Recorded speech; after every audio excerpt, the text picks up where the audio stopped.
Bonjour à tous, alors bienvenue à cette nouvelle chronique de la fin du mois de mars. Alors aujourd'hui, je suis ici pour vous parler d'une transaction qu'il y a eu il y a quelques semaines dans laquelle Bell a acheté le fournisseur de services Internet eBox. Alors à première vue, on pourrait penser que c'est automatiquement une baisse de concurrence dans le marché, mais vous allez voir qu'on pourrait peut-être être surpris. Premièrement, qui est eBox? Pour ceux qui ne les connaissent pas, c'est une compagnie québécoise qui est installée à Longueuil depuis plusieurs années. Compagnie qui vend présentement des services Internet, de télé, de services de téléphonie résidentielle aussi. Donc, qui offre le trio de services. Donc, eBox a commencé évidemment avec l'Internet et elle fait ce qu'on appelle dans le marché de la revente d'Internet. Donc, ce qui fait que eBox achète, dans le fond, des facilités de compagnies comme Bell, Cogeco, Rogers, Vidéotron pour offrir le service. Donc, utilise les câbles dans les poteaux, si on veut, pour se rendre à la maison, alors qu'elle gère là, son infrastructure de réseau, si on veut. Donc, elle utilise des gros fournisseurs pour délivrer une partie de son service. Évidemment, ces gros fournisseurs-là ne sont pas très enclins à aider des compagnies comme eBox. Elles sont quand même plusieurs dizaines là, au Canada à faire ce type de services, qui sont des compagnies qui offrent généralement des tarifs plus abordables que les grandes compagnies.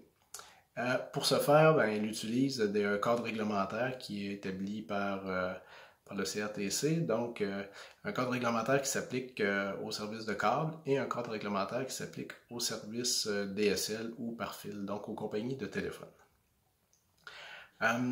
eBox, ce qu'il faut comprendre, c'est que le cadre réglementaire est un peu spécial ces temps-ci, c'est que c'est très quand même intéressant d'acheter des services pour elle des compagnies de câbles et de revendre ça. Elle peut offrir des services qui sont quand même assez rapides, là, de 300 mégabits et parfois même plus. Donc, être concurrentielle dans le marché. C'est pour cette raison que eBox, la majorité de ses clients utilisent le réseau, exemple, de Vidéotron.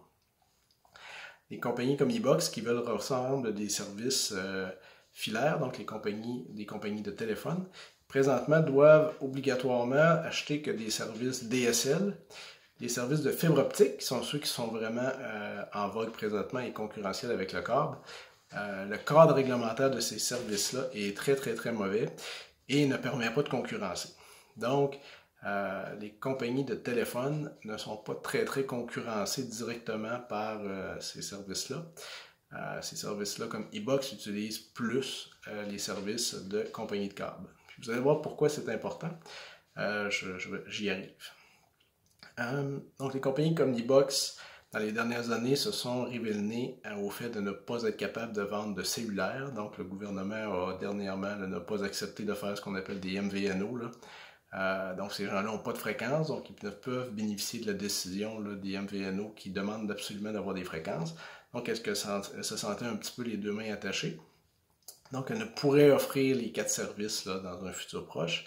Et aussi ne peuvent pas offrir des services sur la fibre optique là, que Bell ou TELUS a présentement, puisque le cadre réglementaire est toujours en révision, et ça depuis de nombreuses années.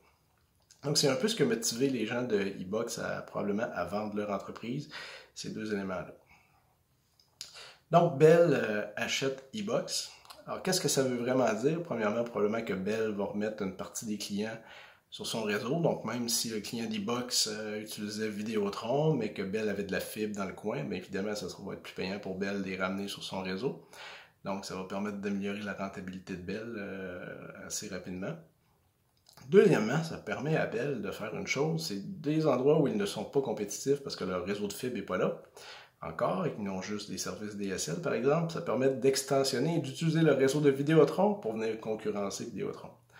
Donc, vous voyez un peu ici l'avantage concurrentiel que ça donne à Bell de pouvoir faire ça. Ce que ça permet aussi, c'est que pour une des premières fois, Bell, puisque eBox le fait déjà, vend sur l'ensemble du territoire québécois. Donc, Bell se ramasse à compétitionner, par exemple, TELUS dans l'Est du Québec, ce qu'elles n'ont jamais fait. Donc, ce qu'il faut comprendre dans le marché des télécoms, c'est que les câbleaux, habituellement, les câbleaux distributeurs ne se concurrencent jamais. Donc, on ne voit jamais un Cogeco sur un Vidéotron et vice-versa. Et les compagnies de téléphone ne se concurrencent jamais non plus dans les services résidentiels. Donc, on ne voit pas non plus Bell venir déployer de la fibre sur un territoire de TELUS, à moins d'exceptions qui sont très très rares.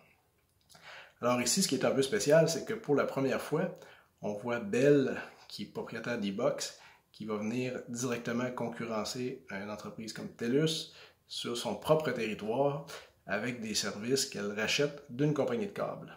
Donc vous voyez un petit peu le scénario.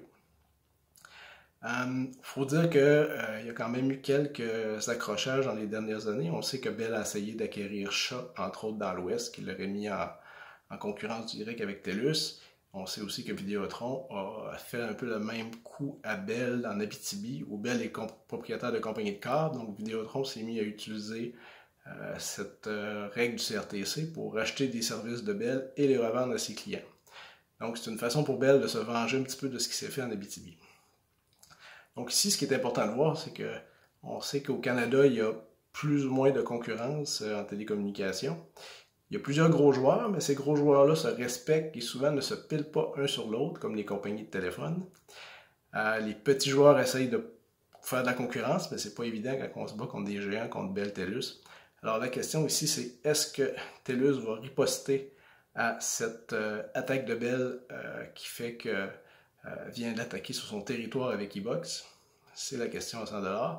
Est-ce qu'on va voir une guerre des compagnies de téléphone vraiment qui ferait que la concurrence s'en viendrait au Canada? On verra. Donc, c'est vraiment ici qu'il pourrait avoir une percée pour la concurrence si les compagnies de téléphone décident vraiment de faire de la concurrence. Dans d'autres acquisitions qui sont faites dernièrement, entre autres dans le domaine de la sécurité, des compagnies comme Bell et TELUS se sont souvent séparés les clients. Donc, est-ce que c'est ce qu'on verra ici, que les clients d'Ebox seront séparés en fonction du territoire?